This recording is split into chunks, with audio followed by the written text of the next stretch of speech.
since then he's come out and he's competed for us and thrown strikes and given us a chance to win. So we don't really have to tell him anything. He's got a good mindset as a starter. Keep doing what he's doing. And he's just doing what he's doing and just keep competing for us. John, how do you approach this SEC tournament? You were here 2 years ago, and I know you guys just killed yourself winning this thing, and you were dragging for that regional, and you guys have played 3, 4, 5 straight days over in Hoover. How do you guys feel about kind of that type of an environment?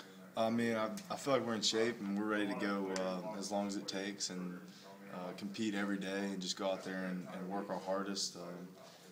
It's really not in anybody's control, but we're going to go out there and work at it and compete.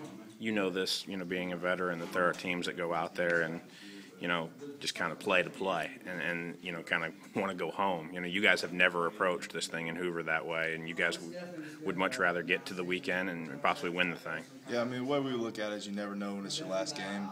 We go out there and we play like every game's our last and try to win every game that we play. You can't take it lightly, any game you ever play in, no matter who your opponent is.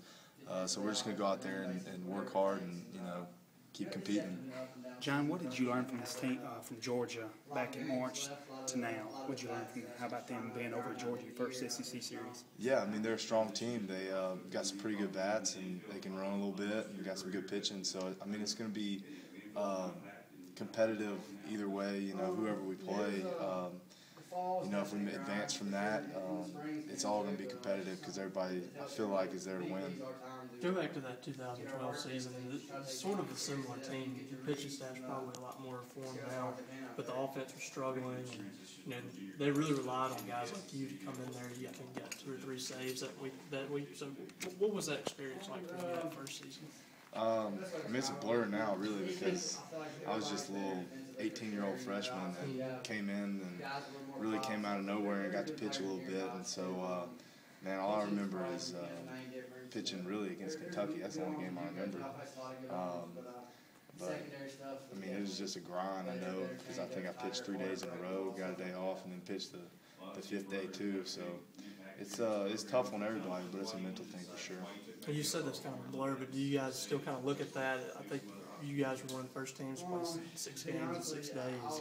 You still look at that and say, hey, it's possible no matter what our offense has been doing in the back. Yeah, it doesn't matter the odds. It doesn't really matter. When you're in a tournament like that, single elimination the first day, it's a grind. I mean, making it past that first day, I think, is a big leap for us, though.